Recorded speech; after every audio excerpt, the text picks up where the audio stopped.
నేటికి ఆయనకు సాటి రాగల మరో నటుడు లేడంటే అతిశయోక్తి కాదు. సినిమా రంగంలో ఆయన వేసిన పాత్రలు ఆయన జీవితాన్ని ప్రభావితం చేశాయి.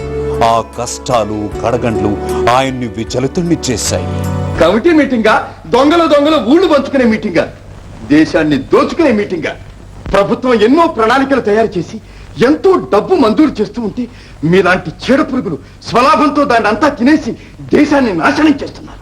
సాంఘిక సంక్షేమం, సామాజిక వికాసం అనే పెద్ద పెద్ద కబుర్లు చెప్పి భూతల స్వర్గంగా మారవలసిన భారతదేశాన్ని కట్టికి శ్మశానం చేస్తున్నారు.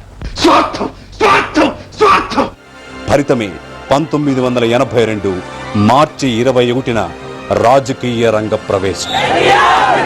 ఆయన రాక ప్రజల్లో కొత్త ఆశలు రేపింది.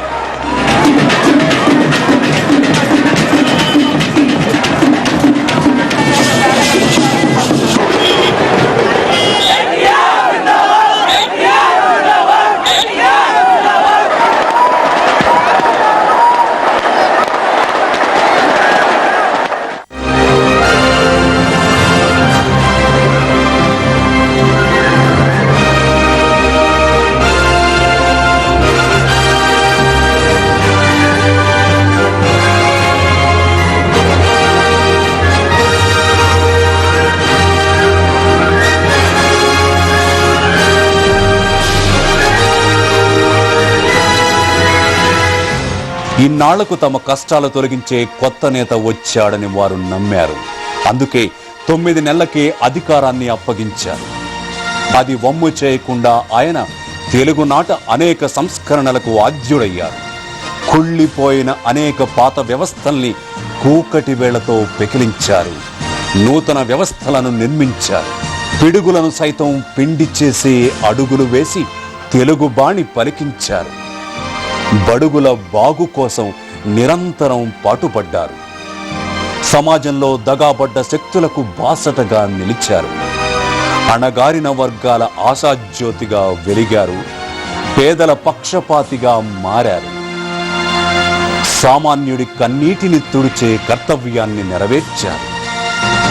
నిజమైన పాలనని నిరుపేదకి రుచి చూపించి ఆంధ్రుల ఆరాధ్యునిగా ఎదిగారు.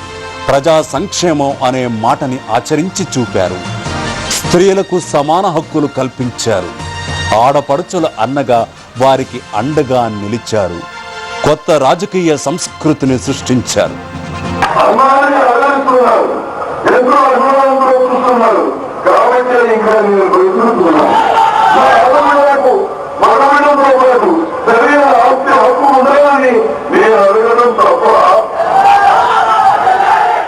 ఎన్టీఆర్ ప్రభుత్వ పాలనని సామాన్యుడి ముంగిటికి చేర్చారు. రాజకీయాల్లో నోట్ల కట్టలకు చెల్లు చీటి పలికారు. తెలుగు జాతికి నిండు గౌరవాన్ని తెచ్చారు. ఇంకా ఎన్నెన్నో అసాధారణ పాలనా విధానాలు అవలంబించారు. తద్వారా అంతర్జాతీయ యవనికపై తెలుగు వెలుగులు పూయించారు. పుణ్యభూమి నా దేశం నమో నమామి, అన్యభూమి నా దేశం సదా స్మరామి.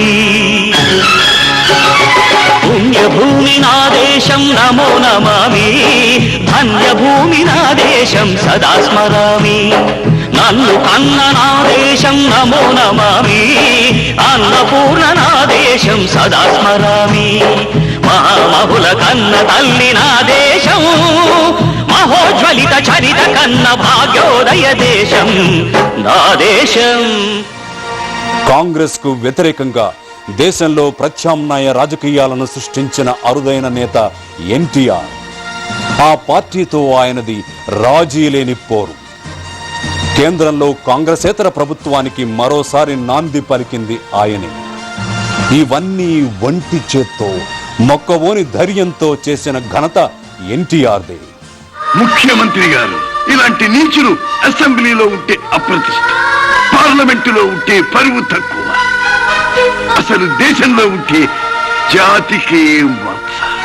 అందుకే ప్రజాప్రతినిధులైన మీకు అప్పగించటానికి ఈ రాజకీయపు దొంగను తీసుకొచ్చాను.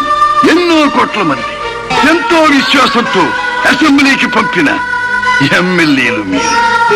ఆ నమ్మకం ఒమ్ము కాకుండా మీరే తీర్పు చెప్పండి.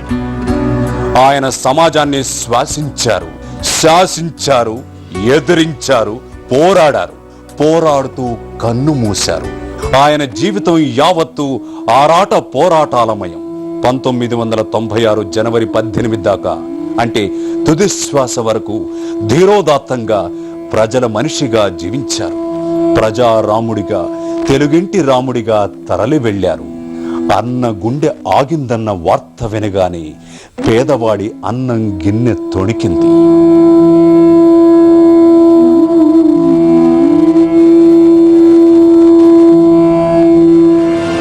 ఎన్టీఆర్ మన మధ్య లేకపోయినా ఆయన జ్ఞాపకాలు